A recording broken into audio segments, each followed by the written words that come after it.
All right, folks, welcome to Sweet 301, April 12th edition. That's not right. It's not April 12th. Close enough. Close enough. It's April, I think, still. Hey, we just got back from the basketball championships, and if you weren't there, you certainly missed some exciting action. Sorry, welcome to Sweet 301, coming to you live from Pittsburgh, Pennsylvania, giving you all the updates around all of the Cold Club sports leagues and what's going on. Be sure to watch all our broadcasts on our Sweet 301 and Facebook pages as well as YouTube.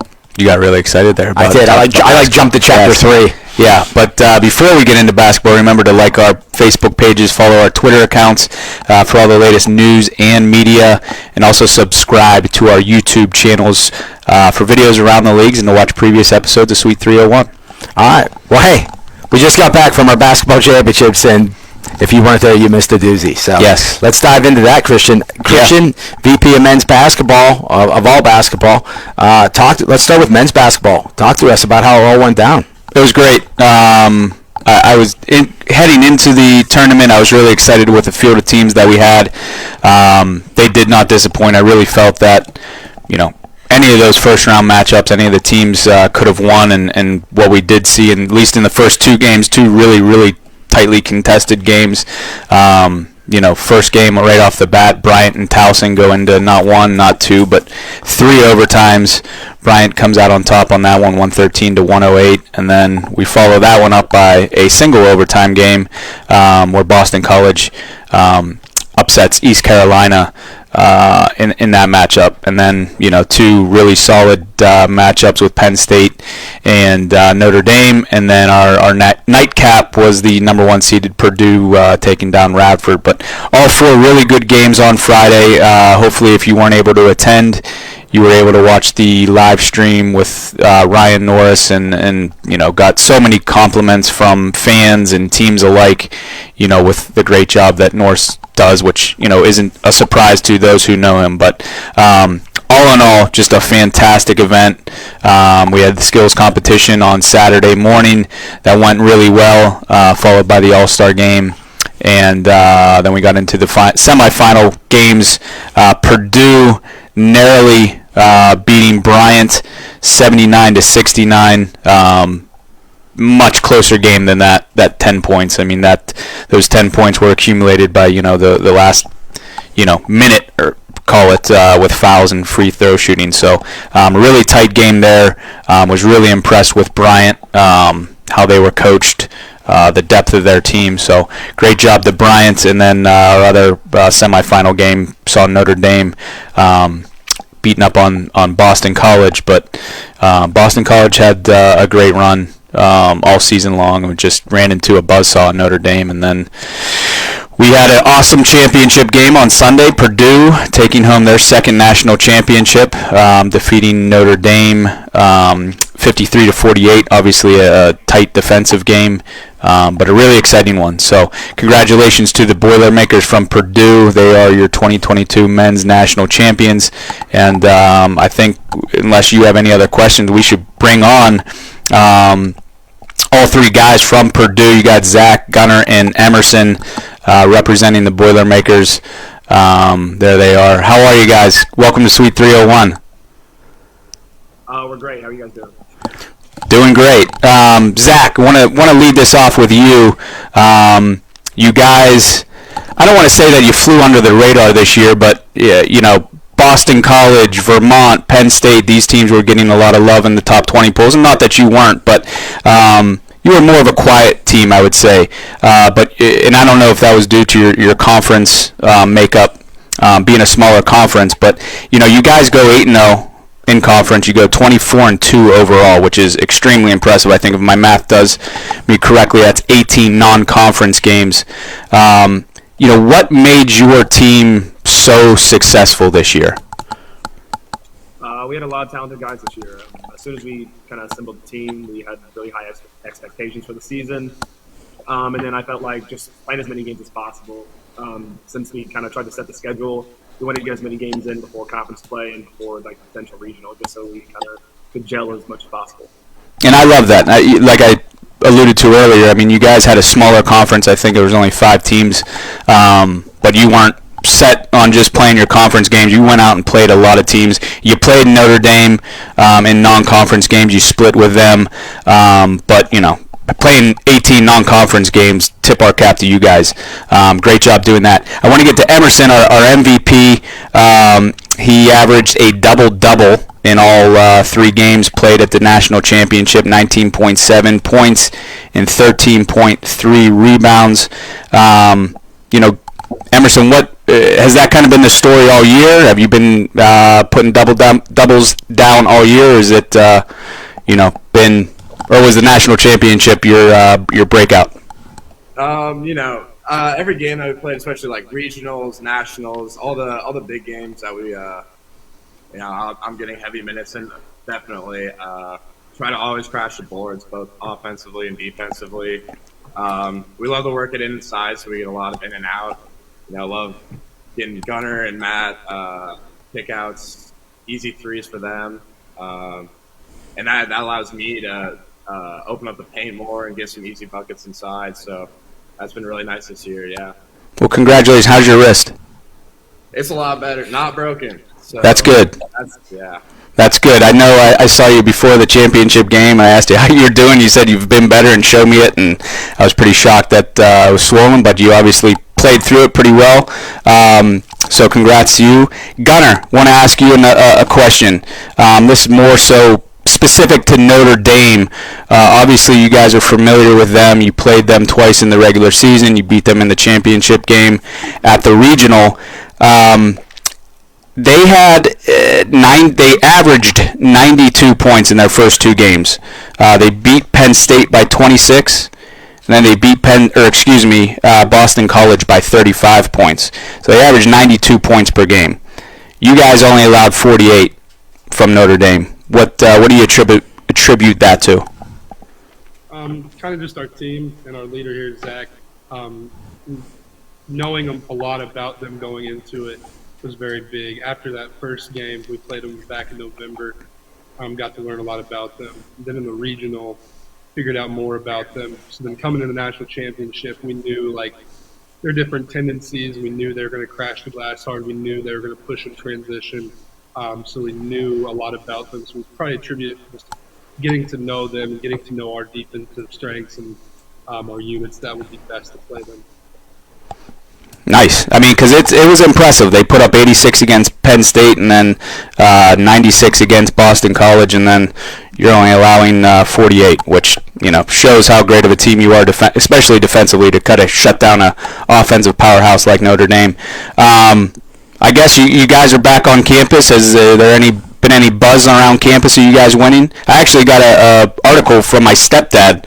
He sent me. He was just browsing. I forget what it was, but he sent me the link, and it was a pretty good story on you guys. So has there been a little bit of buzz around campus? Yeah, a little bit. I'd probably say more on social media. We posted a tweet about it, and then a bunch of people were like, well, one of the Purdue teams had to win. So that was kind of funny, but that's more so. Maybe just walking around with some of our friends and stuff. I wouldn't say anyone random coming up to us, but. All right, good. Now, this is Purdue's second national title in the NCBBA. Is the school going to make room in the trophy case for you to slip that other one next to the first one? I hope so. I'm not going to lie. I don't even know. I don't think the 2017 trophy is even in the case, actually. I think whoever won that, they took it with them. But we got to talk to our co-rec people about it to see if we can get it in there or not. But definitely want to hang the banner the gym that we usually have home games in. Awesome. Last question for you guys. What's the 2022-2023 Purdue club basketball team look like? Well, Emerson and I are gone, unfortunately, but they still got a lot of returning players. They should still be really good. They're going to be ranked high all season. Coming off of this, they have a lot of experience. They should still be pretty good next year. Good stuff, boys. Anything else, Eddie? Well, I hear 2 seniors going out on a high note. I expect they're going to be attending next year's national championship. Volunteer staff for the NCBBA going to be there, lending their skills and expertise. That's what happens. You become a national champion, you become a color man, right? There you go. All right, boys, thank you so much. Congratulations again, and hopefully we'll see in Purdue in the national championship again next year. For sure. Thank you, guys. Congratulations, guys. See ya. So the Boilermakers from Purdue, take down Notre Dame, which I was after Notre Dame, after especially they beat Boston College, which was just who I thought really highly of by 5 points. I was like, this is the team, and then it was a really tightly contested game. Only 48 points. So that stood out to me. So congrats to Purdue again. Hats off to you guys. Now, Purdue, Notre Dame, both located in the state of Indiana. Correct me if I'm wrong, but isn't Indiana the state where basketball was kind of invented? The birthplace of basketball? Yeah, that or Illinois. John Naismith, I think, invented it. I can't remember if it's Indiana or Illinois. Regardless, Indiana's a big, basketball state. So they're representing the state well. They're getting two teams to the national, absolutely, to the Natty.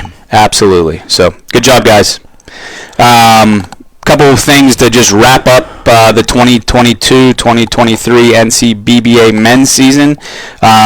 All-Americans, I should say all-region All-American forms, those were sent out and were due prior to the national championship, but we're going to extend that. I want to get a few more teams the opportunity to get those in. So another email will be sent out with an updated deadline, and we'll try and get those pumped out as quickly as possible. We have the updated league participation agreements and registration forms. Those have also been sent out to all teams.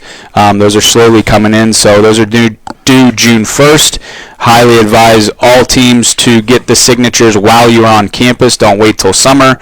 So I know a lot of you guys are probably in finals next week, or maybe even this week, or at least in the next 2 weeks. So I would try and get those buttoned up, signed before you guys leave for the summer. So it's easier to get a signature while you're on campus. The other thing is the annual league meeting. The date has been set for that. That is Tuesday, June 14th.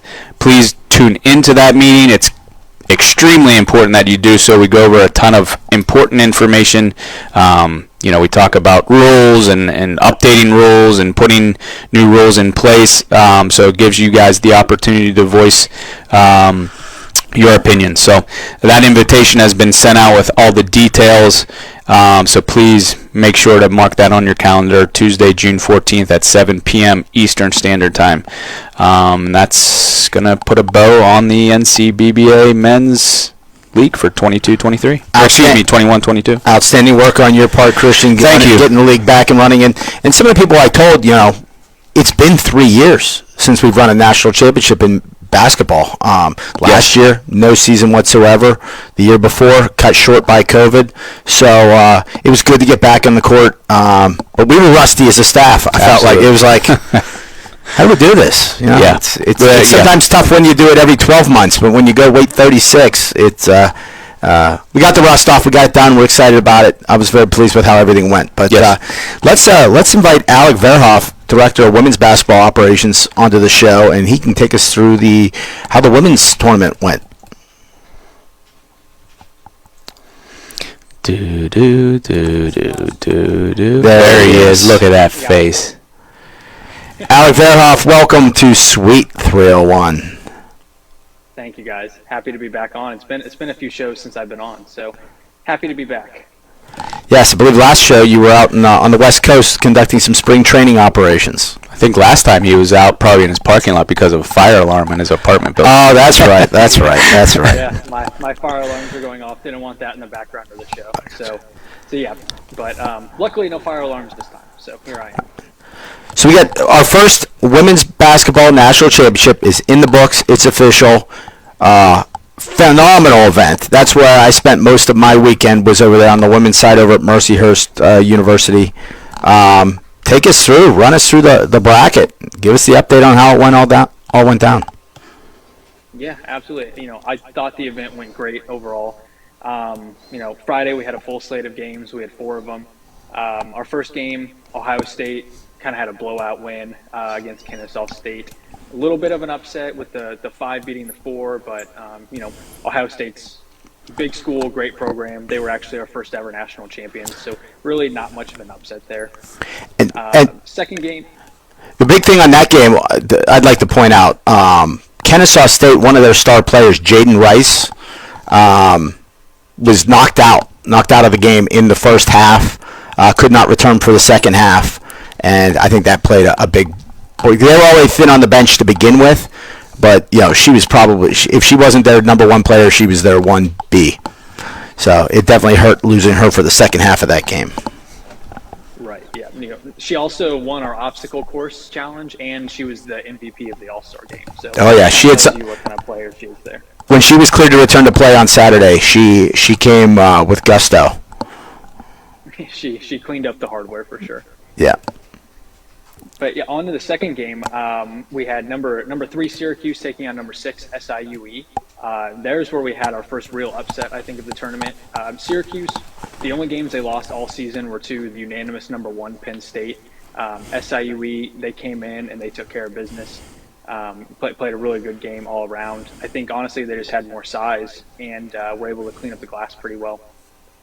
Moving on from there, game 3 we had Boston College taking on Cortland. Boston College, they're just relentless on defense. Played great all game. Pretty just well-rounded game all the way through. And the nightcap, we had the number 1 seed Penn State that I mentioned, unanimous number 1 seed all season, undefeated. They took on one of our at-large bids, Northeastern, number 7 seed. And that was the real shock of the tournament. Northeastern came in and they beat Penn State. They controlled the whole game. I don't remember if it was a wire-to-wire win, but they were definitely winning for most of the game. It wasn't necessarily close for the most part. And then same with the men's on Saturday. We had our skills competitions and all-star game. And then we moved on to the semifinal games where first one we had Boston College taking on SIUE.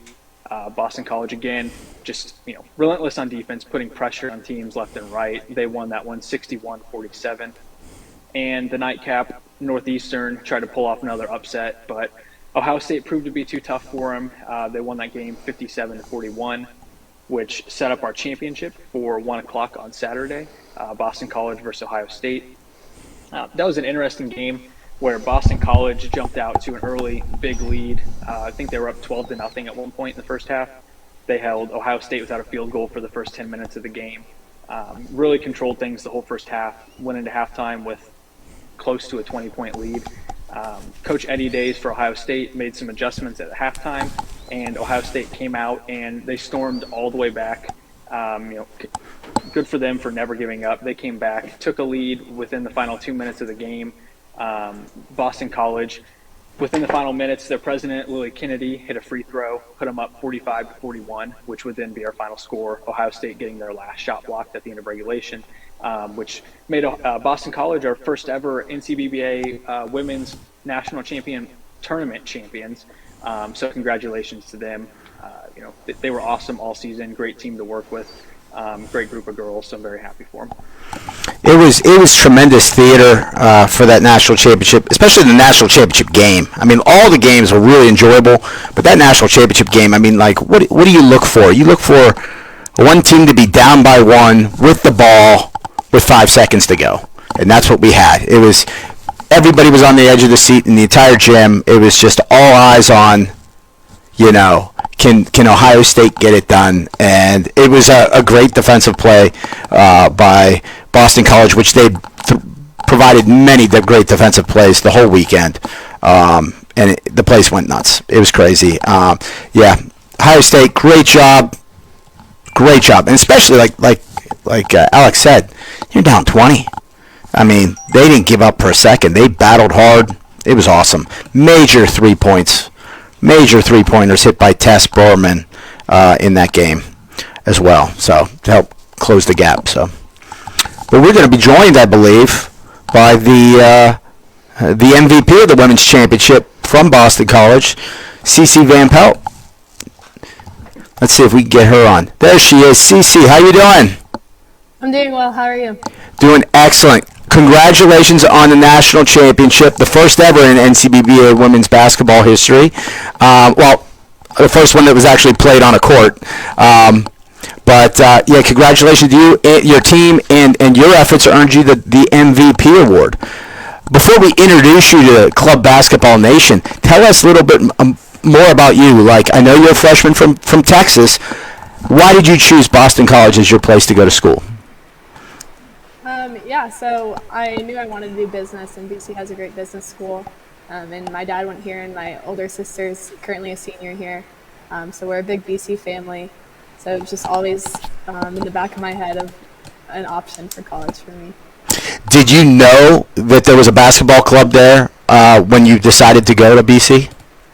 I did, yeah. And when I was considering colleges, I definitely looked into playing in college.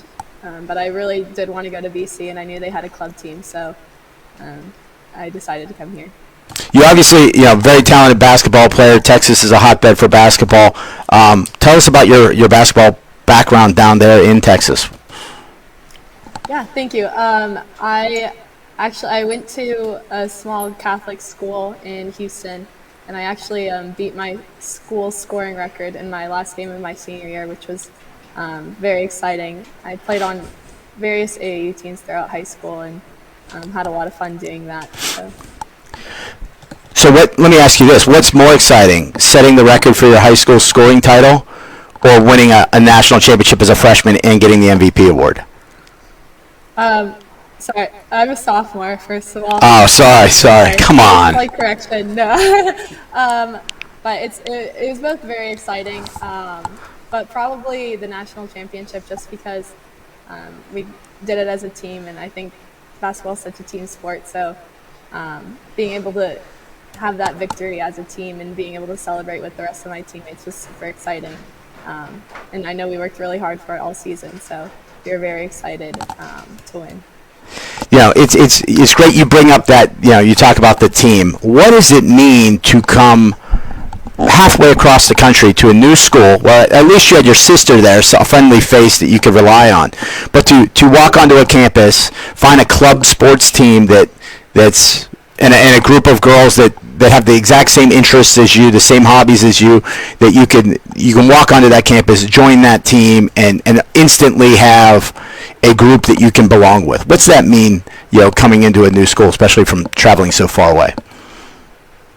Yeah, like you said, I didn't know many people going into BC, so having this team and having such a passion for a similar thing, playing basketball, was really great, and I've met some of my best friends here on the team, so it's been really fun going to practices every week and playing our games every weekend, so it's just been a lot of fun. Well, good. Well, I'm glad we were able to get to know Cece a little more because, again, only a sophomore. I went into this interview thinking you were a freshman, but only a sophomore. We expect to hear big things from you for at least the next 2 more years of your college career. But let's get into your performance at this national championship.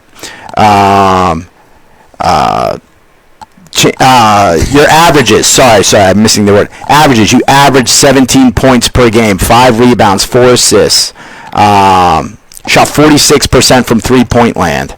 I mean, there's a lot, we didn't even track your defensive skills. And I was at the scorer's table, and it was just like, wow, there's another block. There's another forced turnover by Cece. Another big rebound. You were not a one-dimensional player out there. Offense, defense, it was a spectacular effort and, very deserving of the national championship MVP award. Is that the kind of performance you've put in all season long that we just didn't get to see until you were on our court at the national championship? Yeah, I think I've been... I've scored a lot in games and played good defense, but I think putting in the work all season long really showed at the tournament. And I think especially with our defense and me getting defensive steals kind of also is a testament to the other defensive players in the game. If they're not pressuring the ball, I'm not going to be able to get in the passing lane, and they're not going to be able to force that pass. So I think it's something our team has been working for all season, and I've definitely been working on offense to try to continue to be a threat offensively. Now, I also hear that you happen to be a manager for the varsity women's basketball team, and that when they heard that you and the girls had won the national title, you got the MVP award. I heard they gave you some special varsity love on Twitter.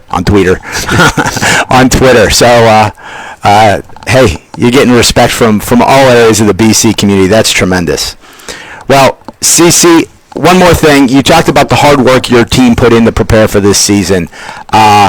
Your head coach, Amanda Dames, really seemed to have this group of girls all operating on the same note. Like, there was no question about what people's jobs were to do.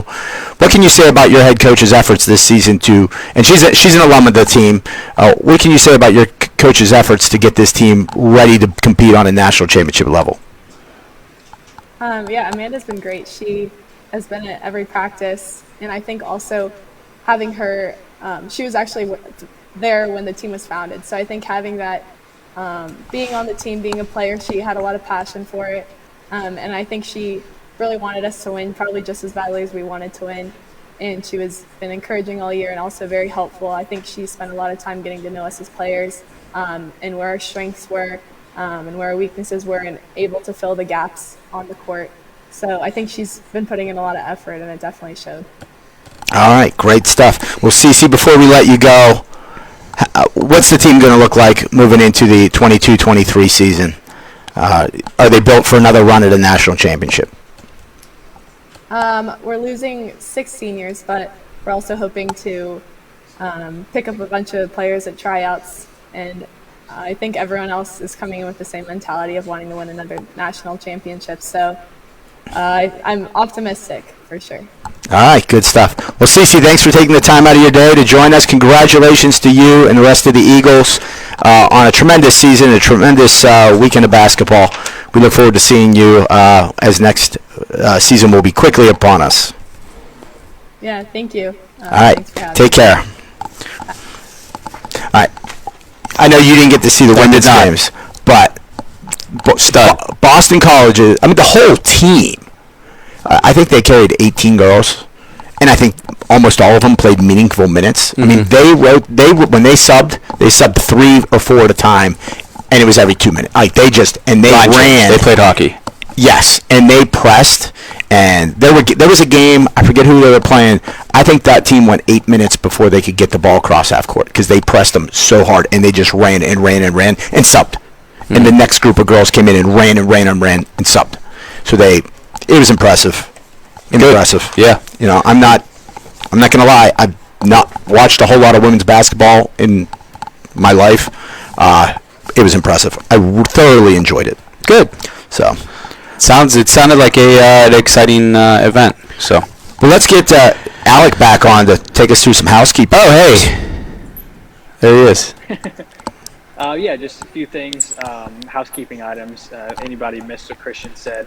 All-American forms, send those in, get your players some recognition. We'll be sending out another email extending the deadline for those just so we can get more of those sent in. I have sent out the email for the 2022-2023 league participation agreement. So, get that in as soon as possible. Want to get it in before that June 1st deadline.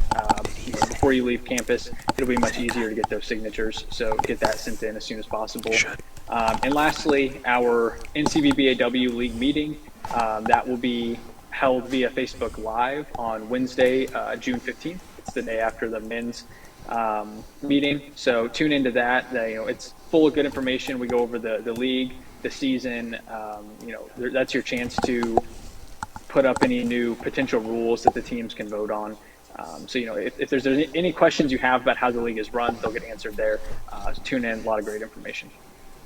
All right, good stuff. And yeah, that meeting, and not just to learn about the league, but also to bring us feedback. Again, this is year 1 for us under our belt with the women's basketball league. Like, we want the feedback. We want ideas. We want new ideas. Shooter's Chaos was an item that we did at the skills competition. Should we throw it away and replace it with something else? Bring your ideas. That's what we want because it's your league. We need you to provide us with the feedback and give us ideas on how to step things up and be a part of that process. So, good stuff. All right, I think that's concluding our basketball segment. We'll be back after this short commercial break, and we will get into some NCBA baseball news.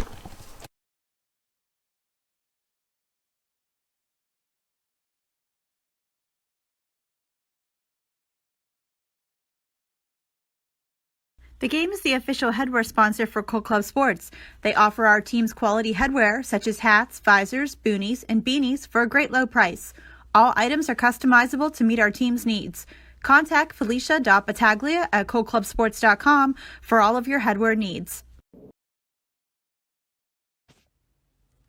Rawlings is the proud uniform, equipment, and ball sponsor of the National Club Baseball and Softball Associations. Teams receive up to 45% off on all their orders. For more information, including catalogs and price quotes, contact our front office today.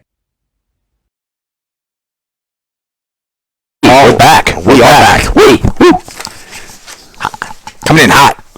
All right, baseball. Let's welcome to the set Jimmy Henderson, Director of Division II Baseball Ops. Jimmy, how you doing? I'm doing well. How are you today, Sandy? I'm swell. Swell. Sandy's swell. Yep. Wow. You blend in. I know. Your head's just floating there. I don't get the memo to wear something light. I'll remember next show. Okay. Yeah. All right. What we got first? Let's take us through the top 20s. D1 and D2 top 20 polls. Top 20 brand new Division I poll came out last week while we were at basketball. Looks like a lot of new first place votes with University of Michigan jumping all the way up to number 5, receiving 3 first place votes, down from 17, and Utah State making a big jump too from unranked to 10. All right. I see Grand Canyon took a little tumble there. I don't know Grand about Canyon that. dropped from 3 to 7. Right, I think they dropped one game to Arizona State, right? Yeah. Taking 2 out of 3 from Arizona State. You should get love for that, not hate. Well, hey, there's high standards. I guess so. If you're not undefeated, you're not important. You're dropping out of the top 5. Hey, these voters are tenacious. Yeah. But look at that. What do we got? 1, 2, 3, 4, 5 teams that were unranked hopping in there. Sweet. And I know this past weekend we had a bunch of crucial games on the schedule. I think A&M and Texas were to play. ECU Elon was a big matchup that was taking place. Quite a few big matchups were going on this past weekend. So, all right, cool. New top 20. That's on the D1 side. What do we got on the D2? Division II side, a new one will be coming out tomorrow. So this is the week 21 poll, but I know some things have shifted. High State dropped a couple, so maybe we'll see a new number 1. All right. What happened to Cal U that they lost their number 1 ranking a couple weeks ago? I think just both them and Ohio State were both undefeated, but Ohio State had more games played, so that probably swayed the majority of the voters to give them the first place vote over the Vulcans. Gotcha. Grand Canyon, their D2 team, flying high there as well at the 7 spot. Yeah, and I would look for them to make a jump once this comes out again tomorrow. They just swept San Diego, so they're they clinched as well, and they're sitting at 18-1. Awesome. It ain't bad. It's a good winning percentage. It's a lot of. What is that winning percentage? It's got to be up there in the 9s. Yeah. Yeah. What, 18-1? 17-1. Oh, so, well, you could give us accurate numbers. Well, I knew Christian couldn't do either one of them, so Yeah, Okay. that's true. mental math isn't there. Evident at the slam dunk competition, trying to add 3 numbers together was difficult for me. So, anyway, yeah, good point. All right. What else we got on the season update side of baseball? I have some clinchers to rattle off here. On the Division I side, Delaware, who last show clinched their spot, but 2 new ones we have are Penn State and Oregon State in the North Atlantic West and NOPAC West. So they've clinched their spots in the regionals, and a lot more to still to come. So should be a couple exciting weekends here to finish up the season. All right. For Division I. For Division II, we have 8 teams that clinched over the weekend. Montclair State, Salisbury, High Point, Eastern Michigan, Metro State, Washington, Stanford, and Grand Canyon D2. I know High Point and Craven had a true winner-take-all game for their conference championship.